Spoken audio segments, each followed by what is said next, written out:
ફ્રાન્સમાં ફસાયેલા ભારતીયોને લઈ મોટા સમાચાર સામે આવ્યા છે, જેમાં મહેસાણાના કિરણ પટેલ મારફતે ઘૂસણખોરી કર્યાનો ખુલાસો થયો છે। કિરણ પટેલ ગેરકાયદે અમેરિકા લઈ જવાનો માસ્ટર માઇન્ડ છે। મહેસાણા જિલ્લાના 5 લોકો પ્લેનમાં સવાર હોવાનો ખુલાસો થયો છે। કડી, જોરણગ, લાધજણ, આખજ અને ચાલડી ગામના લોકો છે, જેમાં ફ્રાન્સમાં પ્લેન અટકાવ્યા બાદ કબૂતરબાજીનો મામલો સામે આવ્યો છે।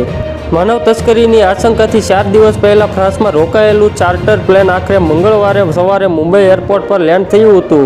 એક અધિકારીએ જણાવ્યું હતું કે વિમાન 276 મુસાફરો સાથે ભારત પહોંચ્યું હતું, જેમાંથી મોટાભાગના ભારતીયો છે। એરક્રાફ્ટ એરબસ A340 એ ફ્રાન્સના વેટ્રી એરપોર્ટ પરથી બપોરે 2:30 વાગ્યે ઉડાન ભરી હતી અને મંગળવારે સવારે લગભગ 4 વાગ્યે મુંબઈમાં લેન્ડ થયું હતું।